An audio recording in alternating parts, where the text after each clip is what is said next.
It's time for the SCCA Runoffs. Last year in Sports 2000, there was a scramble at the front as pole sitter Matt Lorenzo hung on to the lead, but the double zero of John Fergus snuck through from the second row for second. Mark Mercer in the black Lola then got past Fergus on lap 4 with lots of action behind, and Mercer began to chase down the leader. Mid-pack, though, a great battle waged between the 42 of Mike Botts and the 68 of Jack Black in the Batman car. Back at the front, Lorenzo's tires were fading and his engine started to fail, and Mercer made his move to the lead. And as the checkered flag waved, Mark Mercer, who'd been under the weather all week long, had the best medicine of all, a national championship.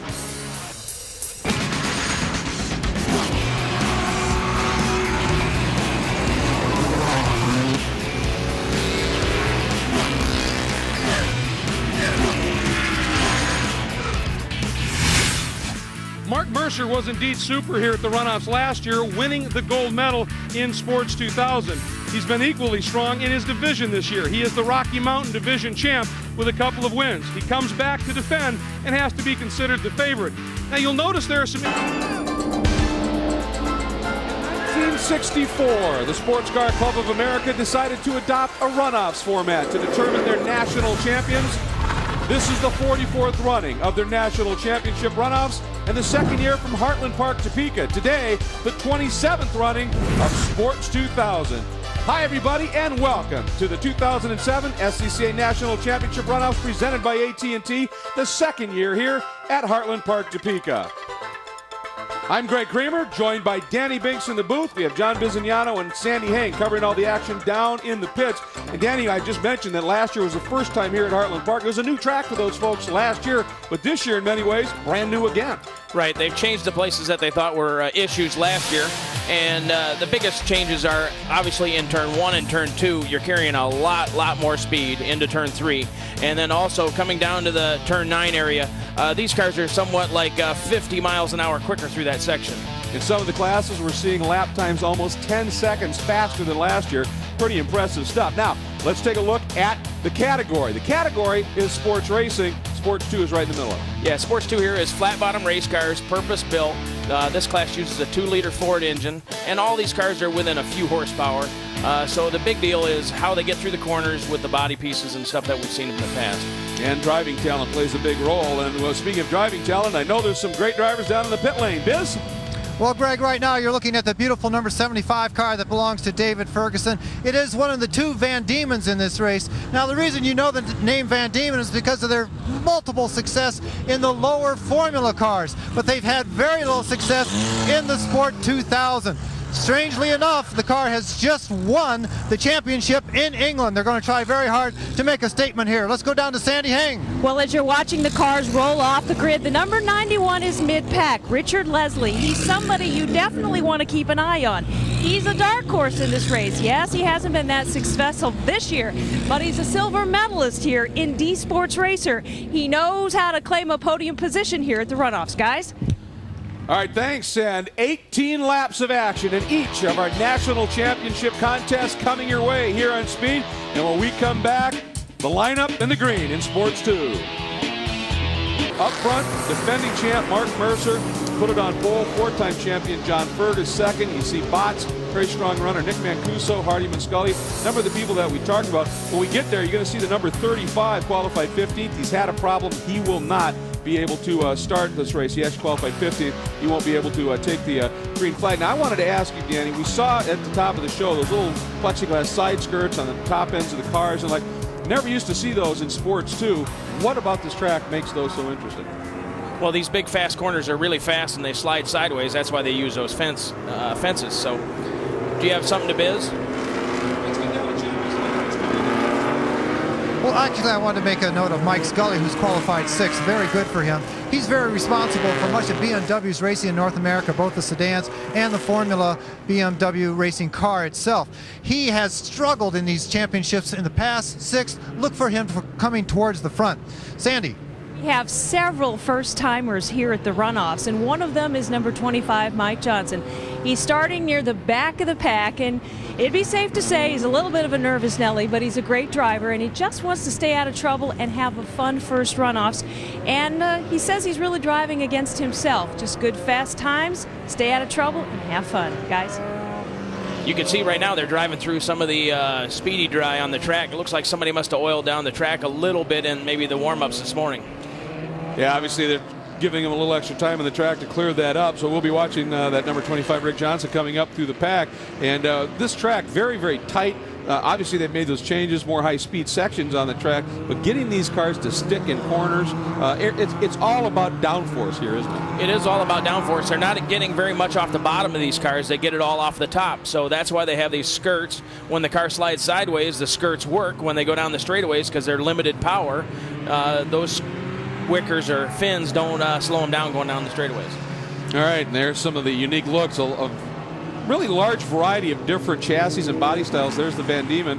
There's a championship that runs out in California. It's sort of a regional level but pro level championship, and the Van Diemens have been pretty spectacular in that category as well. We'll see what they're able to do here. The problem is up front, you got Mark Mercer, who's incredibly quick, John Fergus, 4-time champ. I mean, there's some stellar talent at the front end of this. Yes, there is. You know, Fergus actually drove some of the cars I've worked on in the past, like 24 Hours of Daytona and things like that. So he's a established race car driver in this class.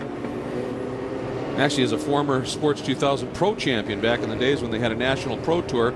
You can see everybody at this stage of the day early. One of the first races, a little bit earlier in the day, everybody worried about temps and tires and the light, trying to get some heat in the tires, etc.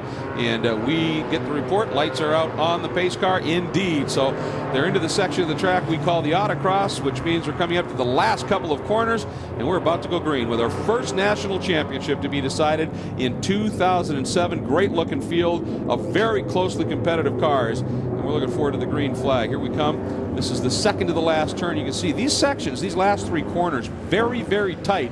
And this last one, you literally give up the corner, that right-hander that just came through, to set up for this tight left, because this gets you onto the long front straight. Pace car is in, and you can see Mercer sitting here on the outside as far as we're concerned, but it does give him the inside to the first turn. They're starting to build up speed down the front straight. Field looks pretty good. The green flag flies. Our first national championship run-up of 2007 is underway, and Fergus timed it beautifully, and the patriotic color scheme launches into the early lead. Pack bunching up behind it. A big move down to the inside, but Mercer covers it and hangs on to that second spot. And here you see, if you watch the shows last year, how much faster turns 1 and 2 is. That's not smoke, folks. It's just a little oil dry. They're cleaning off the track. Dustin putting on a good run, and in the back of the pack, Bart Wolf, that's number 28.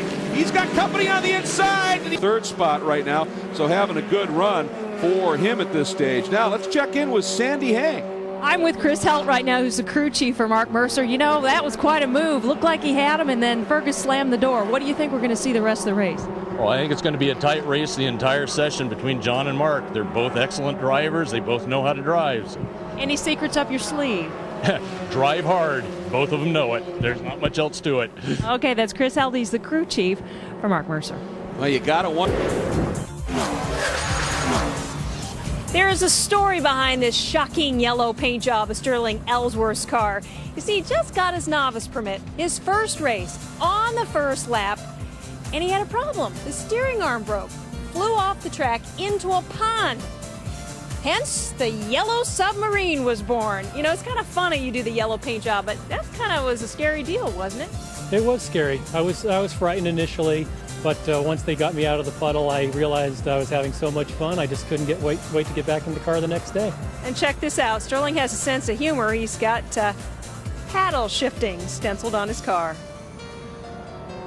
Yeah, a little different type of technology maybe than normal paddle shifters. Running in the 18th spot right now. There he is, and obviously his first runoff's a great experience for him and taking it easy. And Danny, I mean, one of the things that they say about race car drivers is you don't know how much you really want to do it until you've been upside down or off once, and how you deal with that. Obviously, this kid's into it. Right, he is into it. You know, unfortunately, you do crash, and if you don't find the limits, you don't know how fast you can really go, and I'm sure that's what happened. But now he's here at the big show, and doing a good job. Yeah, he's made it to the national championships, and few people can say that. So nice job by Sterling Ellsworth sitting here in the 18th spot and just being a sponge, I would think. And who's so needed, Dan?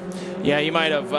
Looks like Mercer, man, this is his only chance here. Looks like Fergus doesn't have enough there. Mercer's going, oh, gosh. So's Fergus. Oh, Fergus gets into Mancuso. Mercer spins, and Fergus is going to be first across the line. but damage on the car. Mancuso has looped it. Mercer recovers, but Fergus, oh, who would have guessed that? Yeah, I'm sure he didn't want to win like that. I don't know if the 61 checked up or what the deal is. And it would have meant the world for him to have been here, but he just couldn't get here for the weekend. But John Fergus, nonetheless, Dad comes home once again with a gold medal. Mercer second, Mancuso third.